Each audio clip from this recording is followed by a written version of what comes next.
President Trump has pledged to do what needs to be done to prevent hate crimes like the shootings in El Paso and Dayton over the weekend. And the Democratic candidates for president moved quickly over the weekend to associate things the president has said with what happened.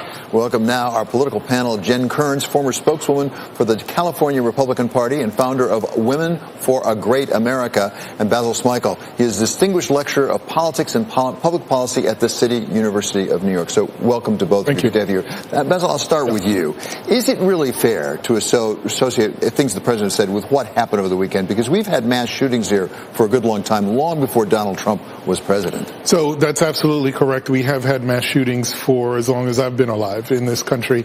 I think what's very specific and unique to these situations and to this president is that we see some of the rhetoric that the gunman in El Paso used matching some of President Trump's rhetoric at these rallies.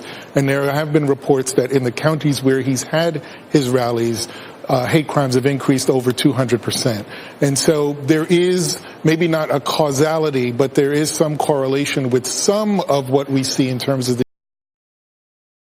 that rhetoric. Having said all of that, I think, as you said, we've been dealing with mass shootings for decades, and the truth is that there are policies in this country that need to be dramatically changed, and I hope that the president shows some leadership in trying to move the needle on that so that we can just get rid of this culture of gun violence that we see. So the president this morning, Jen, said he wanted to do whatever it took to prevent these, to stop them. What can be done from the Republican point of view? What are Republicans willing to do to stop these?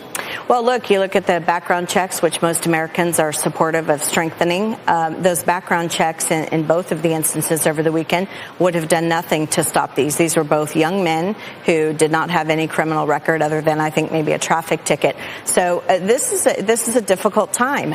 Excuse me, is that a reason not to have the background checks? Because you say it's overwhelming. Both Republicans and Democrats support background checks. So why shouldn't we go ahead and have them? Background checks do exist. They've talked about strengthening those, maybe putting a longer wait period on those, which I actually would be open to. You know, it would be considered a form of sort of racial profiling. But if you look at the statistics, these are largely young, white, angry males who do this. They aren't female. These are young men in the suburbs who are committing these heinous acts.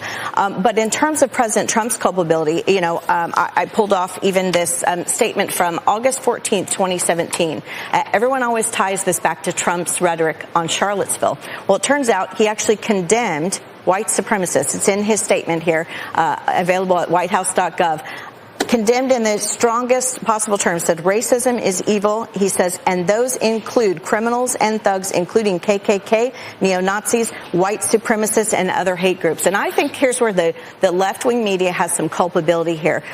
I bet you 80% of Americans never actually heard this statement. And unless you visited the White House website, you probably didn't hear that. People watching Bloomberg just heard it. But, Jen, are you at all uncomfortable about the fact that the president has been so outspoken about immigrants coming across the border from Mexico and the danger of these people and the fact that this big shooting happened in El Paso and overwhelmingly, as I understand it, Hispanics were victims? Does that make you at all uncomfortable?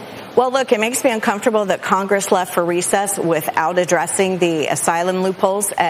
Look, I grew up, I have a grandfather who lived in El Paso. He was Hispanic. I can remember going to the grocery market with him when I was 6 years old with my brother, and people saying he should go back to his country. Well, he was an American citizen. So this issue, as Basil said, has been happening since we were kids. But the problem is now I think you have a number of factors coming into confluence. You have fatherless households where more than 1 in 4 kids is growing up without a father.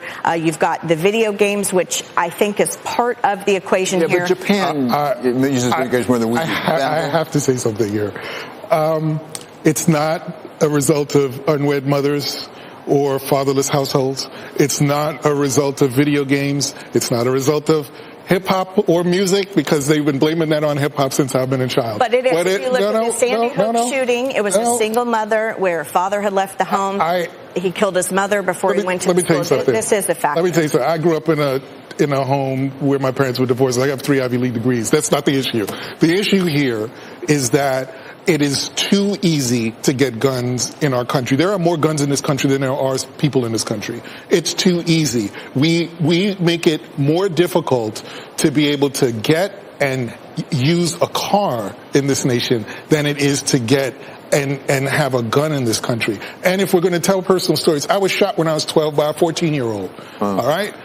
To some, the answer to that is that we should all then have guns. And that's actually my fear, that what this does is it escalates arms among individuals. The answer is not for me to have had a gun. The answer is to get guns out of the street. Jen, it's clear this is a huge problem in this country. And certainly today we should be spending time on it. Yep. Come November 2020, is it going to be a significant determinant of who they vote for president?